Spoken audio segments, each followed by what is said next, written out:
안녕하세요. 야산 이달 서점의 홍역학 사상을 연구 공부하고 있습니다. 오늘 강좌 진행하겠습니다. 야산 이달 선생님께서는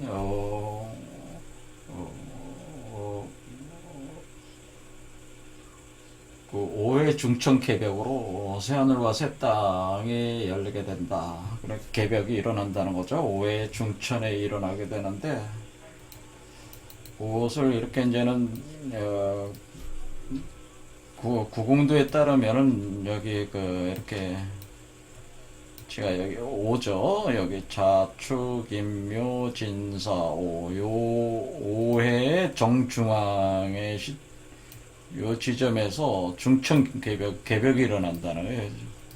그것은 이제 5회 중천 개벽이라고 하는 거예요. 중천 개벽, 요 지점에서 일어나는데, 이 5회 중천 개벽이 일어나면서,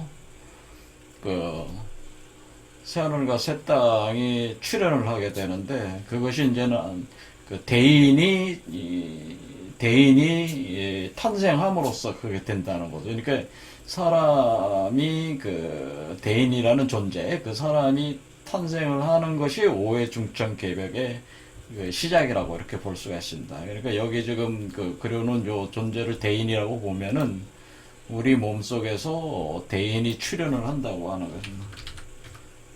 이것을 이제는 구호대인이라고 표현을 하는데, 이제 다른 종교적 개념으로는 일종의 신선과 부처, 그리스도, 뭐 또 정도령 이런 식으로 표현할 수가 있습니다. 그래서 대인 출현이 5회 중천 개벽에 일어나는.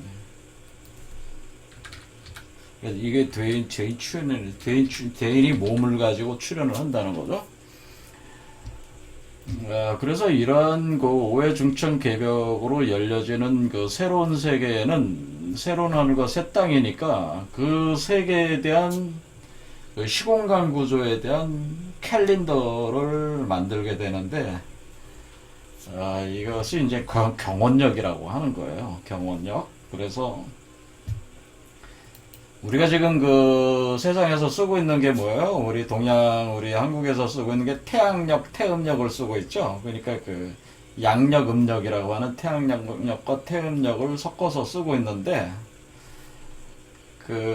이 태음력은 서로 태양력 같은 경우는 360 숫자를 기준으로 해서 5와 4분의 1이 넘치잖아요. 그 다음에 태음력은 상망월 기준으로 360일에 대해서 약 360, 그러니까 354일 정도로 이렇게 맞추기 때문에 한 6일 정도가 부족해. 그러니까 이렇게 태양력과 태음력은 넘치거나 부족한 이 기형사커가 있다고 해서 이것을 19년에 걸쳐서 한 7번 정도를 윤달을 첨가를 해서 이거를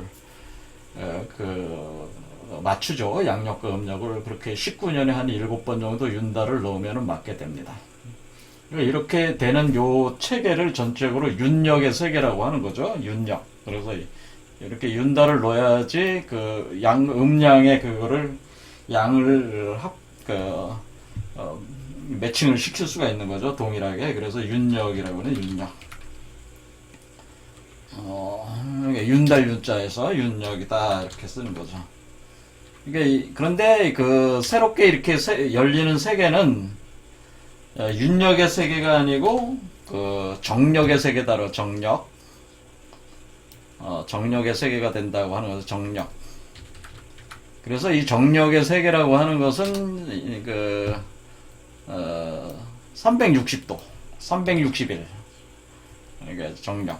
360일의 세계가 열린다고 하는 걸 있는 거죠. 그래서 공자가 천책수 216과 지책수 144로 구성되는 360기일이라고 해서 360수에 기초한 정력세계가 열린다는 거를 이제는 얘기하게 되는데, 새롭게 열리는 시공간은 이 정력의 이치에 따라서 돌기 때문에 이걸 맞추기 위해서 경원력이라는 것을 이 정력을 표현해주는 역법으로 창제를 하시게 되는 게. 그래서 그래서 이제는 그 양력과 음력 외에 제3의 역이다. 그래서 새로운 하늘과 새 땅이 열리는 거기에 맞춰. 그걸 표현해주는 캘린더다. 그래서 그 경원력을 창제합니다. 그것이 이제 1944년에 이렇게 되는 거죠. 그러니까 경원력이라고 하는 것은, 그러니까 이 역법이라고 하는 것은 결국에는 5회 중천 개벽 이후의 세계를 표현해 주는 거니까, 이 경원력 출현은 이 5회 중천 개벽, 그리고 대인의 출현과 함께 하는 거죠. 대인의 출현과 함께 하는 것이다. 이런 거예요. 그런데 이것이 이제 1944년에 하면서 그 이전 시대의 우리가 양력과 음력 쓰는 이 윤력의 세계와 그 도수를 맞추기 위해서 36 헛도수 작업을 하게 되는데, 그것이 뭐냐면은 우리가 그때 이제는 그 1944년에 갑신년으로 돼 있는 거를 경신년으로 이렇게 경신으로 갑자를 바꿉니다. 그래서 36개 정도가 이 헛도수로 소멸되게 돼버린. 그런데 이런 이치가, 이 36 헛도수가 발생하는 이치가, 그 중국에서도 이 이치를 아는 사람이 사실은 거의 없는데, 알고 있었던 사람이 소강절이라는 사람이, 소강절이라는 사람이 굉장히 위대한 그 역학자였는데, 중국에서 제가 공부를 해본 바로는 소강절이라는 분하고, 그리고 주자, 그러니까 주의죠. 주의의 무의 구곡가를 이렇게 읽어보면은, 주자도 상당히 심도 깊게 알고 있었어요, 이 이치를. 그런데 이게 소강절만큼 아주 정확하게 표현하고 있지는 않더라고요. 알고 계셨는데.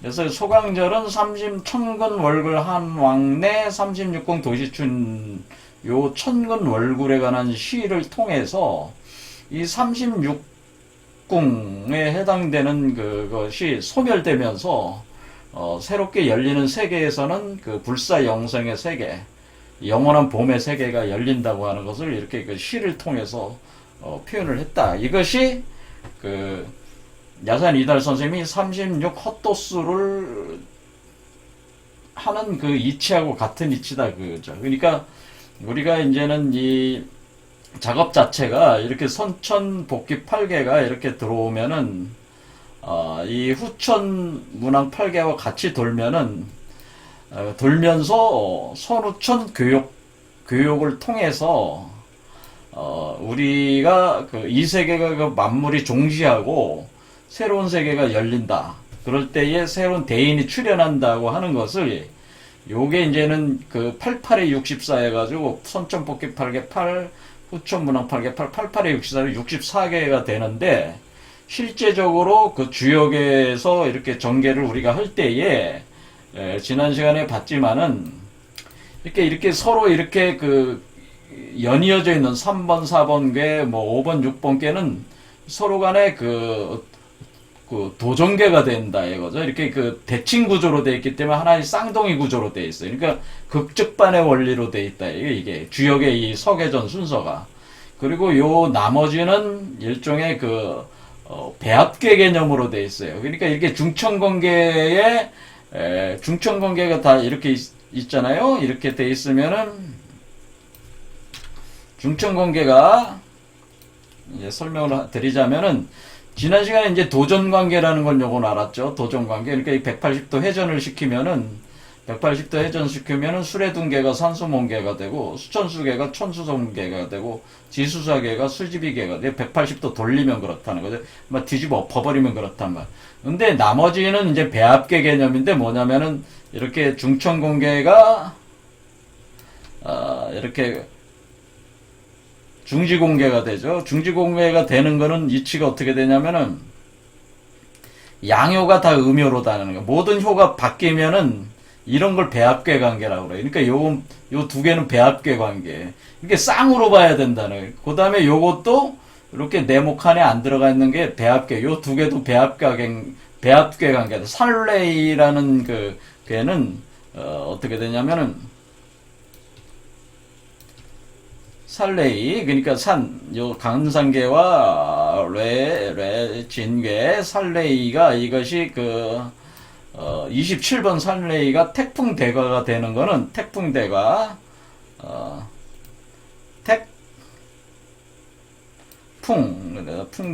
태풍대과가 되면 어때요? 양요가 음요로 변하고 음요가 양요로 변하면 요거는 요런 게 배합계 관계라는 거예요. 요것도 삼레이와 태풍대가 배합계하고 중수간과 중아리는 배합과 관계야. 그렇죠.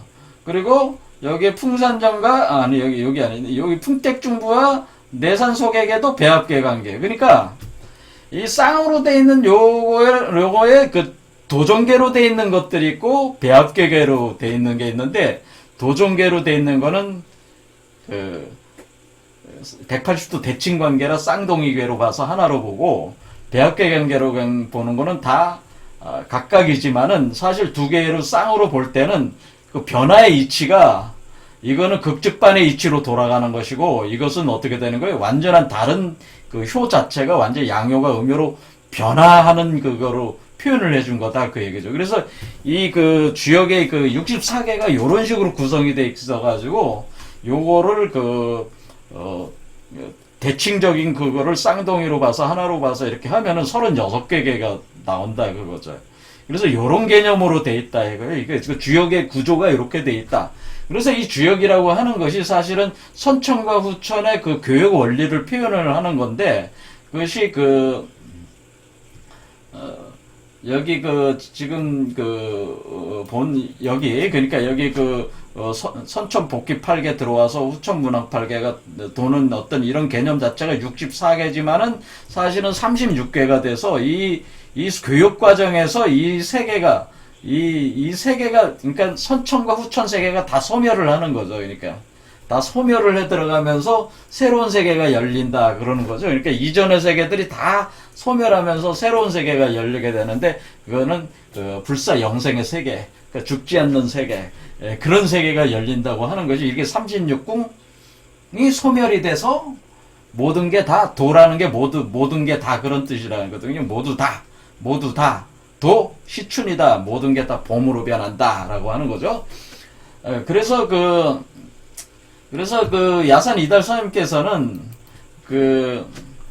36 헛도수가 일어나는 게 요런 개념으로 이제는 진행이 되는 건데, 소강절의 이 시를, 나머지를 제가 또 분석을 해서 그 이치를 제가 더 설명을 해드리려고 생각을 했지만은, 그거보다는 좀 더 야산 이달 스님의 사고 구조를 좀 더 공부를 하면서 요거는 천천히 설명하겠습니다. 소강전은 어차피 다시 또 봐야 됩니다.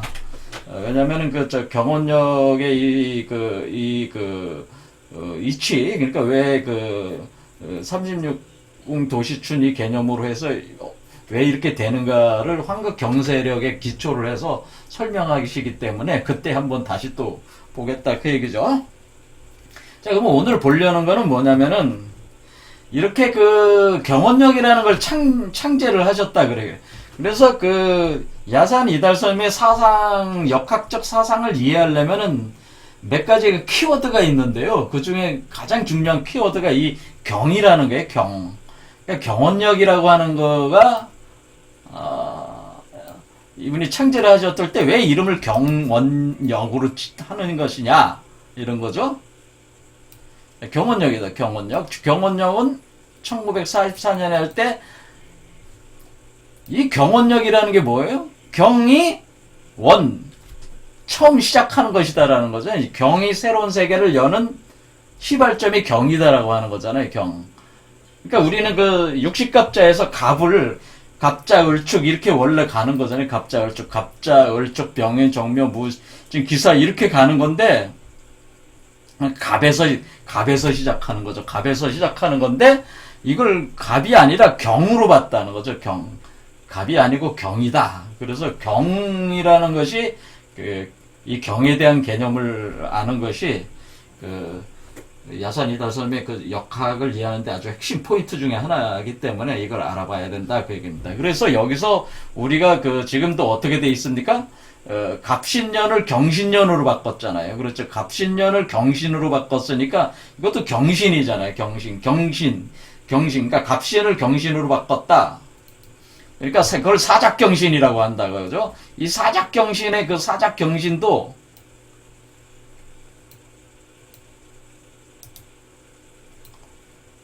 그게 뭐냐면 사작경신도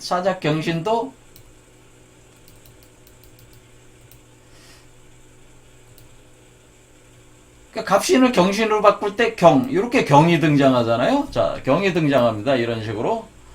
그 다음에 야산 이달 선생님이 그 주문을 만들었는데 36자 주문을 또 만들었다고 그랬잖아요. 그때 태을무상 옥청왕 나무 관세음보살 권원영 이정 수화목금토 황극부 태울원부 재성 역경 또 역경 이렇게 이 맨 뒤에 글자를 경으로 딱 쳤단 말이에요. 이거를 36자의 맨. 그러니까 이 경이라고 하는 이것이 굉장히 중요한 개념으로 이제 등장을 하고 또 그 경원역을 창제할 때에 이때 이 작업을 한 곳이 문경세제에서 문경세제.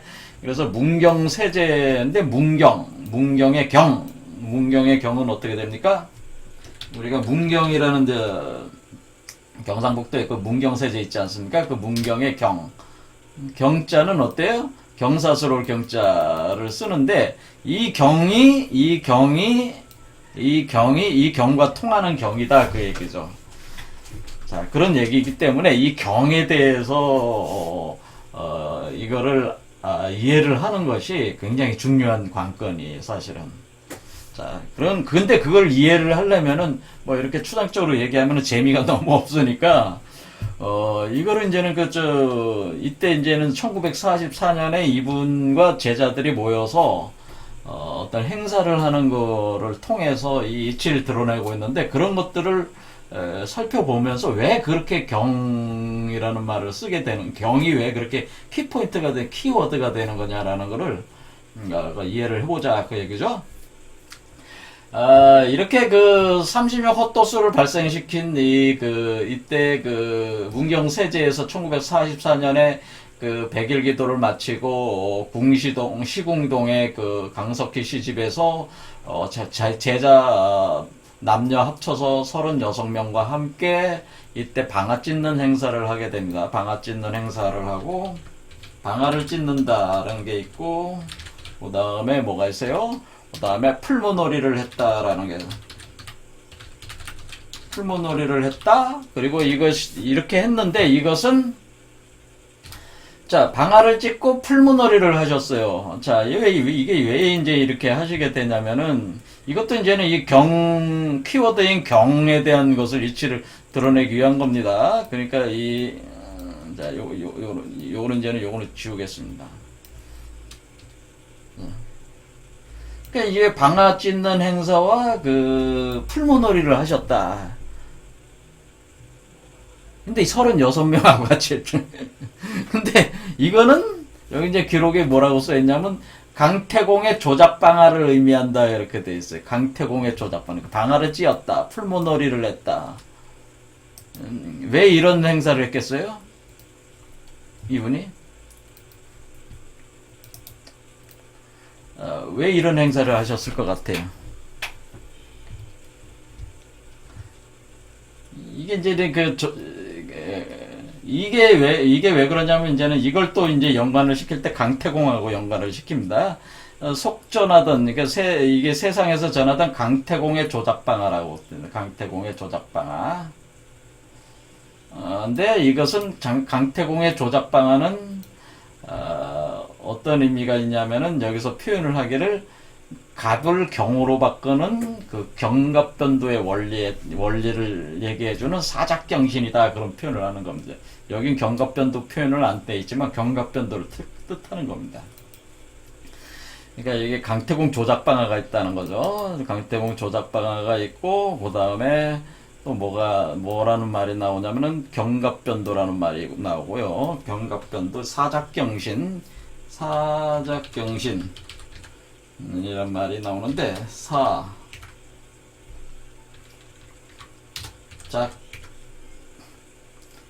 경신이다. 사작경신 를 했다. 그리고 이게 이제 강태공 조작방화 사작경신은 이게 매칭 같이 가는 말입니다. 그 다음에 뭐가 있냐면은 요 강태공 조작방화 사작경신이라는 이것 자체가 사실은 경갑변도의 이치를 드러내는 것이다. 이렇게 표현을 합니다. 경갑변도. 여기다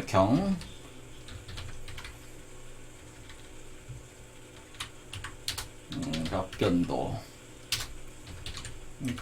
경이, 갑이 경으로 변하는 경갑변도. 경과 갑이 서로 변하는 경갑변도 이치다라는, 의 이치를 표현한 것이다. 이렇게 이제 이렇게 설명을 한다. 그 얘기예요. 자, 요거를 이제 가지고, 얘기를 해보려고 하는 겁니다. 자, 강태공의 조작방화, 사작경신이라는 게 뭐냐라는 거죠. 근데 왜 방화를 찍고 풀무놀이를 하냐, 이런 거죠. 강태공의 조작방화라는 거는 얘는 이게 세상에서 이제 전해지는 말인데, 우리 역학하시던 분들은, 우리 선조들은 이 강태공을 많이 거기서 어떤 이치를 이렇게 따와서 설명하는 경우가 많이 있어요. 이 강태공이라는 인물이 그만큼 개벽에 대한 이치를 드러내는 데 있어서 상당히 유용한 캐릭터라는 거죠. 캐릭터야. 근데 왜 강태공이 그런 캐릭터가 됐냐면은, 일단은 강태공이라는 이름 자체가 여기 구호대인, 여기서 출산하는 구호대인은 강태공이에요. 그러니까 여기 대인이 지금 나왔죠. 대인이 출현하는 새로운 새 하늘과 새로 땅으로 출현하는, 그러니까 이 대인을 뭐라 그랬어요? 이게 부처, 신성, 그리스도 같은 존재라고 그랬잖아요. 종교적으로는. 이 대인이 강태공이에요. 이게 무슨 헛소리냐.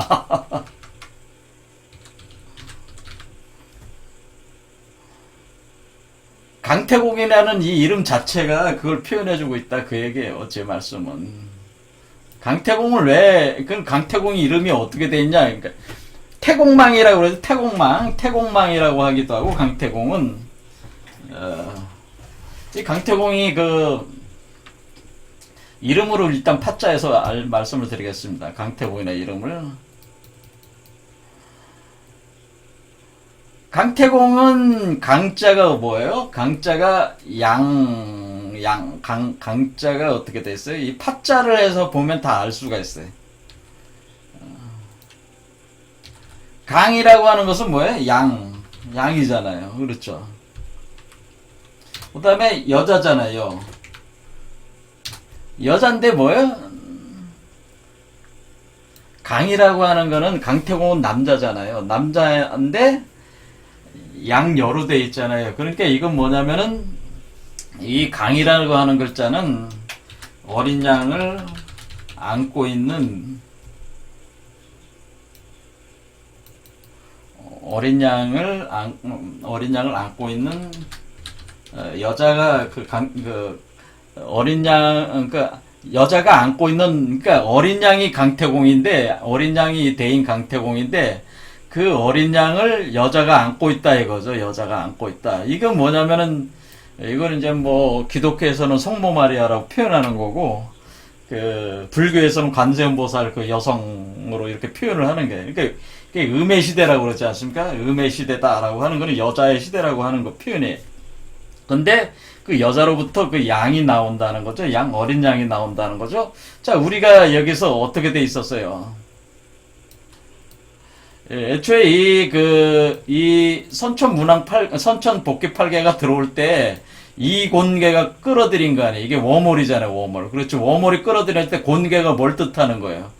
이게 엄마잖아요. 곤개가 상이 뭐예요? 곤개가 엄마잖아요, 엄마. 인사로 따지면은 곤개가 엄마고, 그 다음에 건괴가 아버지란 말이에요. 그렇죠. 인사로 보면은.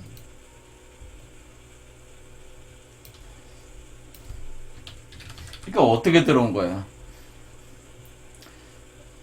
엄마의 자궁으로 이게 들어온 거지. 선천의 하늘이 들어온 거죠. 그렇죠. 자궁 속으로 들어와서 이게 이 밑에 아버지가 들어온 형국이 된 거란 말이야. 그러니까 엄마 안에 아버지가 내려와 있는 형국이 돼서 지천태 형성이 돼 버렸잖아요. 그러니까 이거는 뭐냐면은 엄마와 아버지가 합한 거죠. 그렇죠. 엄마가 아버지와 합한 거니까 우주의 어머니와 우주의 엄마, 신모, 신성스러운 어머니와 아버지, 하나님 아버지가 합한 상이란 말이에요. 이거 자체가. 그러니까 이게 천지합의를 가리키는 거라고, 천지합의. 그게 이런 거에 들어오면서 이게 시작이 됐다는 거. 들어와서 여기서, 형성이 됐다는 거죠. 그리고 이게 아버지가 여기 딱 들어와서 여기서부터 이제 시작을 한대. 씨가 형성이 된 거야, 여기야. 씨가. 그러니까, 엄마 속에 아버지가 결합을 해서 아버지 하늘, 그러니까 선천이 들어와서 후천 달 속에 선천의 태양이 이렇게 들어와서 합해가지고 여기다가 건계를 형성을 했다, 이런 개념이 되는 건데요. 이때 들어올 때 제가 뭐라고 말씀드렸냐면, 여기 이 괴가, 이게 운영 자체가 여기 미라고 그랬잖아요. 미에서 들어와서 한 바퀴 도는 거라고 그랬잖아요. 그래서 이 순양이 들어와서 어린 양이 나오는 이치다라고 그랬잖아요. 그러니까 순양은 아버지고, 들어오는 순양은 아버지고, 나오는 자식은 어린 양이라고 그랬죠. 그러니까 여기 요 어린 양이죠, 어린 양. 그렇죠. 어린 양을 안고 있는 엄마, 여자가 강이잖아요. 그러니까, 여기에, 그러니까 한 바퀴 돌고 오면은, 여기, 그러니까 여기요,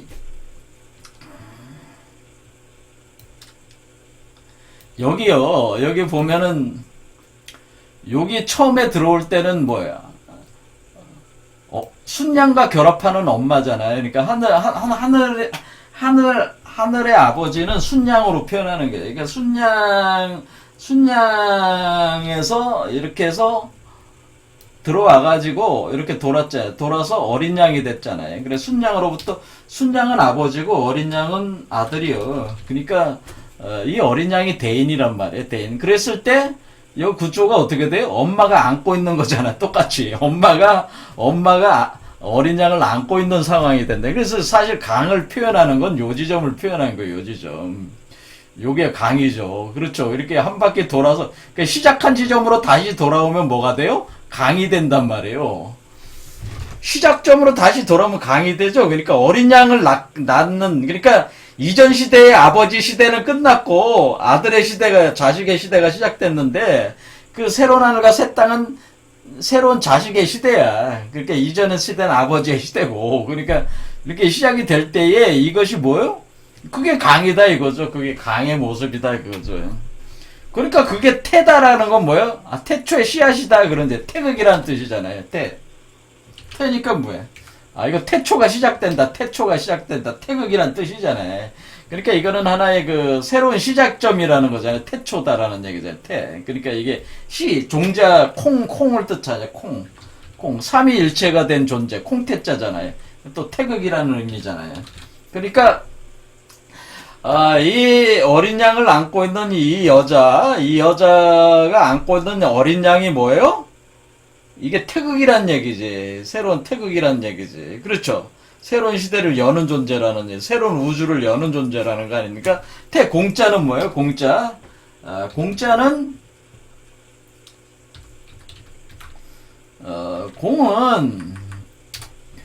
공은 산 위에 날개를 들이우고 있는 새를 뜻하는 그 형상 자체로는. 그러니까 뭐냐면은, 여기에 지금 산 있잖아요, 산. 산 위에 새가 이렇게 날개를 들고 있으면은, 이것 자체가 공이잖아요.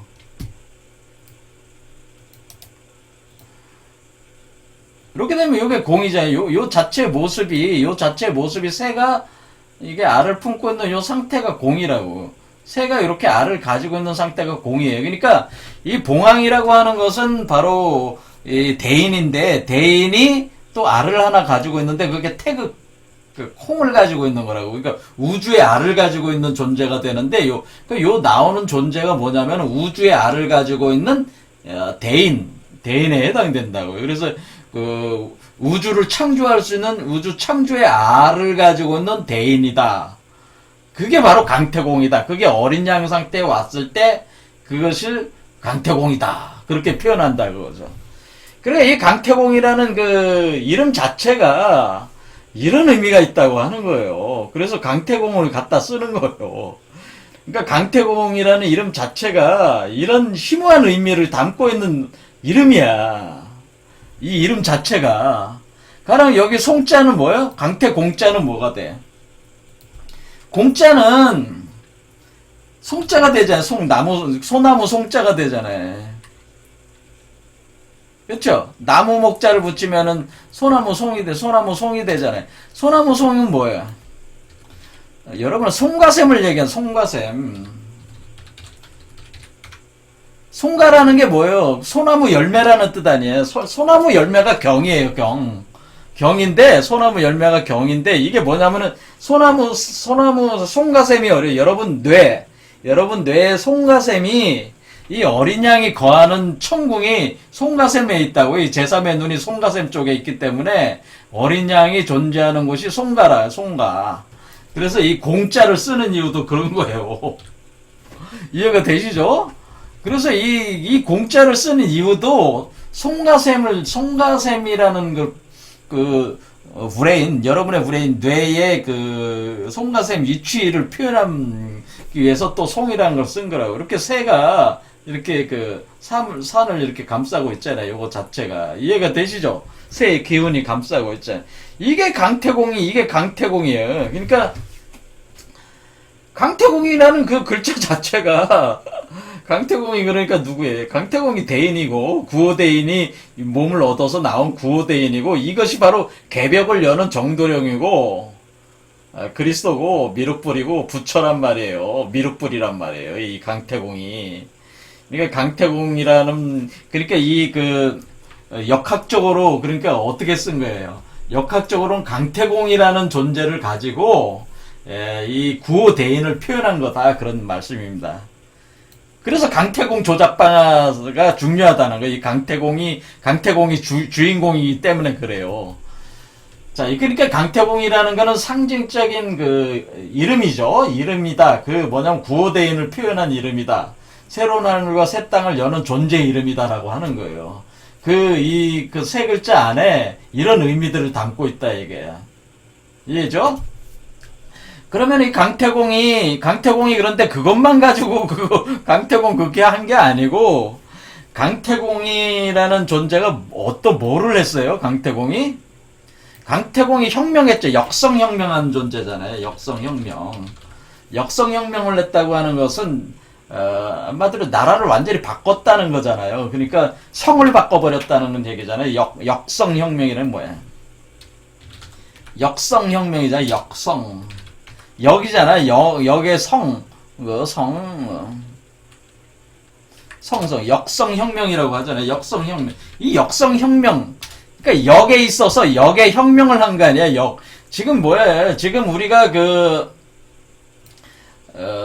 후천 문학팔계에서 선천 복귀팔계가 들어와서 이것이 다 소멸을 해버리잖아요. 소멸하고 새로운 역법이 나온다고 그랬잖아요. 그렇죠? 그러니까 역성혁명이라는 새로운 역법이 나온다는 또 의미가 있는 거예요. 그렇게 되죠? 그래서 역성혁명을 하는 거란 말이에요. 역성혁명을 어떻게 했습니까? 나라를 바꾸는 거잖아요. 이건 또 나라를 바꾼다고 하는 게 은나라에서 무슨 나라로 바꿨어요? 이 강태공이 한 일이 은나라에서 주나라로 바꾼 거잖아요. 그 주인을. 그러니까 천하의 주인을 바꿨는데 주나라로 바꾼 거죠. 제가 주를 뭐라고 그랬습니까? 주라는 거를 붕이라고 그랬잖아요. 달이 두 개다. 그러니까 두 개의 몸으로 바꿨다는 거라. 이 두 개의 달. 그러니까 요 나온 몸도 달이고 요 몸도 달이라 그러니까 주역의 주인공이 그러니까 주역 자체의 선후천 교역의 주인공이 그러니까 누구예요? 강태공이라는 얘기죠, 결국. 이게 이렇게 선천 후천의 그 교육되면서 36궁이 소멸이 되고 새로운 세계가 열릴 때 그 주역, 그게 주역이잖아요. 주역의 주인공은 누가 되는 거예요? 그게 강태공이 되는 거죠. 그렇죠. 그러니까 주역이라는 그거를 현실화시키는 존재가 강태공이다. 근데 강태공이 그 주나라를 누구하고 같이 세웠어요? 문왕과 무왕하고 같이 만든 거잖아요. 문왕이 강태공을 태공망으로 해가지고 추앙을 하면서 어떻게 해요? 아버지로, 그러니까 사부로 모시면서, 아버지처럼 모셨잖아요. 무왕이 아버지처럼 모셨, 문왕이 초빙을 한 거야. 낚시를 하고 있었잖아. 낚시를 하고 있던 강태공을 초빙을 해서 총군사를 맡기고 자기가 은을 멸하기 위해서 전쟁을 준비하지 않았습니까? 그때 문왕이 죽고 나서 무왕이 등장을 해서 그러니까 이 강태공은 문왕과 무왕과 같이 해서 은나라를 멸했기 때문에 문무의 쌍전의 주인공이란 말이에요. 그래서 이게 뭐냐면은 먼저 문혁이 있어야 되고, 문혁이 먼저 전개된 뒤에 무혁, 그 다음에 무역으로 전개되는 선우천 교역의 원리를 이 강태공이 이치에서 이미 실현을 하고 있다고. 문왕과 무왕과 같이 했다는 이 자체로서 문혁과 무역을 같이, 문혁을 먼저 하고, 자, 문혁을 한다는 건 뭐냐면은 DNA 구조를 바꾼다는 게 문혁이고, 무역은 바뀌어진 그 상태에서 이전 세계를 소멸시킨다는 게 강제로 무기로 싸워서 이긴다고 하는 게 무역이잖아요. 그러니까 문혁과 문무겸전. 그러니까 문과 무, 자, 나라를 다스리려면 문신들과 무신들이 있어야 되니까, 그러니까 문무겸전한 존재가 바로 강태공이다. 그러니까 나오는 역성혁명의 대인이라고 하는 것, 이 새로운 세계를, 새로운 하늘과 새 땅을 연다고 하는 것은 역성혁명을 하는 것과 같아서, 그것은 은나라를 멸하고 주나라로 세우는 것과 같고, 그것은 문무겸전한 존재로서 문혁을 한 뒤에 무혁으로 나가는 그 존재의 그와 같기 때문에, 이것이 강태공이 그 모델이 되는 거예요, 이렇게. 이해가 되시죠? 그래서 강태공이라는 존재가 이 구호대인의 일종의 그것을 대표해서 부를 수 있는 보통 명사의 대상체가 되는 것이다. 이해가 되는 거죠? 자, 그래서 강태공이 가지고 있는 이런 특성들 때문에 강태공이 굉장히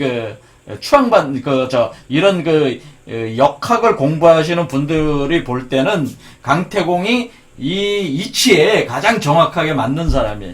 그리고 강태공은 무엇을 또 했냐면, 이분은 육도삼약도를 쳐줘. 육도삼약이라는 병법서를 처음 만들었는데, 육도라고 하는 육도라는 게 뭐예요? 육도가 바로 육도삼약이라는, 우리가 육수로 가는 거기 때문에, 몸이 육수로 가기 때문에 육도삼약의 이치를 삼변성대 이치. 자, 육도니까 6개 보자기라는 뜻인데, 그 보자기 안에는 각각의 무기가 있어. 그러니까 예전에 무공이 뛰어난 사람들은 이 무기를 겉으로 이렇게 들고 다니지 않고 보자기에 항상 감싸고 다녔어요. 그러니까 자기가 무력을 쓰는 사람이야 라는 걸 보이지 않기 위해서 겸손하게 다녔단 말이에요. 그러다가 꼭 필요할 때만 무기를 쓴다. 그래서 보자기 도자를 쓰는 거거든요. 그래서 6개 무기가 있다라고 하는 뜻이에요. 그러니까 6개 무기가 이게 뭐야? 여러분 어벤져스 시리즈 보면 거기 6개 인피니티 스톤이 여기 인피니티 스톤이 6개잖아요. 인피니트 스톤 6개가 있잖아요. 그거하고 개념이 같은 거지. 6개의 무기가 있다는 거지. 그 다음 삼약이라는 것은 바로 뭐예요? 이게 천지인 삼재가 하나가 돼서 이렇게 돌아가는, 또는 공간적 구조는 그렇고, 과거와 현재와 미래. 시간적 구조는 또 3으로 이렇게 가니까 삼약이다. 그래. 육도 삼약의 이치, 최초의 병법사를 쓴 사람이기 때문에 또 이런 또 개념도 있는 것이고, 강태공에 관련돼서는 강태공의 이분이 또 누구예요? 이분이 염제신농의 또 후손이라. 염제신농은 뭐예요? 염제신농은 말 그대로 염제잖아. 불의 제왕이란 뜻이자 불의 제왕. 불의 제왕이라는 의미가 있고, 불의 제왕에다가 또 뭐가 있어요? 그 신농 본초 그 경이라고 그 있잖아요. 그 예, 불로초 불사약을 이렇게 제조하는 한마디로 의학의 신이야. 의학의 신이, 이게 바로 의학의 신이 신농시잖아요. 염제 신농이 바로 강태공의 시조란 말이에요. 그래서 이런 것들이 다 포함돼. 염제 신농은 뭐예요? 복희시 다음에 사망 오제 중에 두 번째잖아요. 그러니까 이 복희씨가 나오는 공간이 여기거든요. 복희씨가 나오는 공간이 여기에요. 왜냐면 이게 손풍이잖아요. 손풍. 복희씨는 풍씨였다고. 풍씨. 그러니까 손풍을 뜻한다고. 복희씨는. 이해가 되시죠? 이 손풍 다음에 손풍을 상징하는 게 복희씨란 말이에요. 사실 이 괴를 여기 상징하는 게 복희씨예요. 그래서 이 복희의 공간 다음에 요 공간을 지배하는 개념으로서의 염제신농이 그 복희씨 다음이잖아요. 복희씨 다음이니까 이런 개념으로 또 강태공이 또 이렇게 투영이 되는 거란 말이에요. 그러니까 강태공이라는 인물에는 많은 그것들이 투영이 된다. 그런 거예요. 그래서 이때 강태공 조작방아 사작경신이라는 얘기는 뭐냐면은 강태공이, 그래서 여기 염제신농 불의 제왕이라는 것이 풀모놀이를 했다, 요런 개념에 다 있는 거예요. 풀모놀이라는 게 뭐예요? 불을 가지고, 풀무라는 게 뭐예요? 대장간에서 쇠 같은 거를 막 이렇게 각종 농기구나 무기를 만들 때 강렬한 불을 불어넣는 게 풀무잖아요. 풀무놀이를 한 거는 왜 그래? 제가, 여기에 나오는 존재는 황금 메탈체라고 그랬잖아요. 황금 메탈체.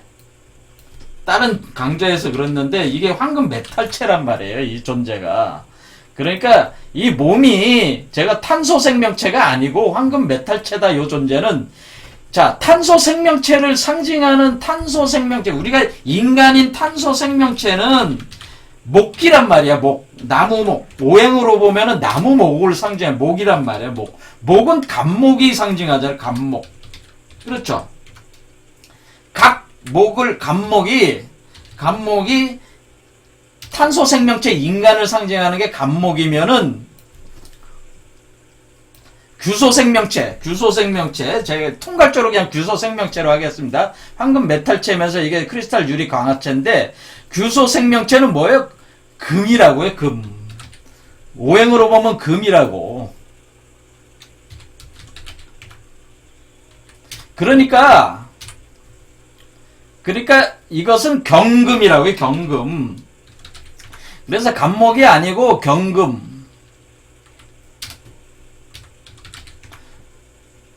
그러니까 무슨 말씀이냐면은, 이 황금 메탈체, 또 이 몸도 제가 크리스탈 유리체가 된다고 했는데, 변한다고 했는데, 그 황금 메탈체라는 금이잖아요. 금은 뭐예요? 목기를 치게 돼 있다고. 경갑변도한다고 하는 것은 경금으로 간목을 친다고. 경금은 도끼야. 도끼야. 그러니까 도끼로 간목을 쳐서 쓰러뜨린다고요.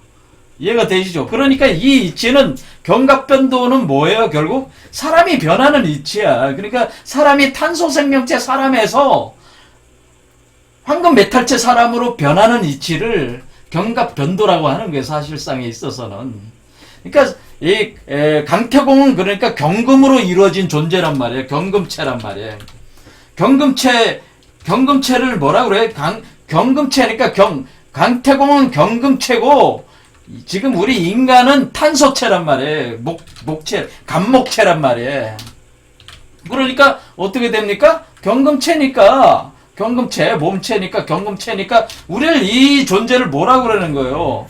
이 존재를 금강체라고 하죠. 금강이라는 표현을 써요. 금강이다. 금강체다. 미륵불의 몸은 어떻게 돼 있냐? 금강이다. 금강으로 돼 있다. 금으로 돼 있다. 다 금속, 보석 금으로 다 이루어졌다고 그러잖아요. 그게 금으로 이루어졌다는 건 뭐예요? 이거는 경금으로 이루어져. 경금을 다듬으면은 신금으로서 금이, 정밀한 금 가공체가 된단 말이에요. 그러니까 이 금으로 이루어진 몸이, 갑목으로 이루어진 몸을 쓰러뜨리고, 경금체가 나온다고 하는 것을, 원래는 그게 본래적 측면에서 경갑변도 개념입니다. 이해가 되십니까? 그러니까, 우리가 지금 우주 주기적으로 어떻게 돼 있냐면요.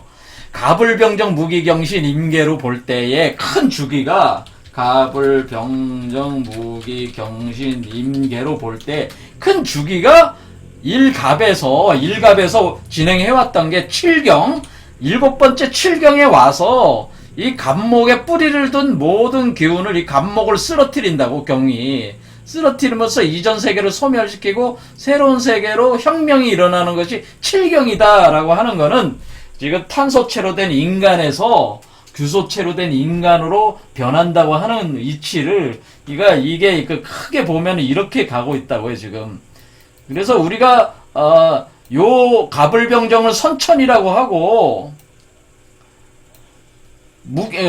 경신인계를 후천이라고 하고, 무기를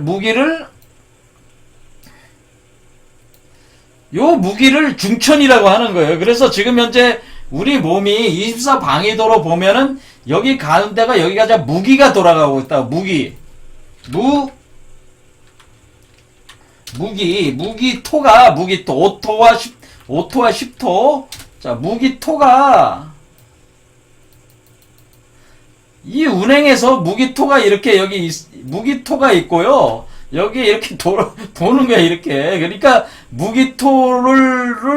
그러니까 우리가 지금 경갑변도 하는데, 우리가, 갑에서 시작되는 게 경으로 이제 바뀌는 것이 어떻게 바뀐다는 거예요? 이 무기라는 중천에서 요게 이렇게 들어오면서 끌어잡아당겨서 이게 도는 것이 무기토에서 도는 거네. 우리 몸 자체가, 현재 몸 자체가 무기토가 돼서 돌면서 경금을 생성해낸다고 하는 거예요. 경금체들로 바꾼다고 하는 거예요.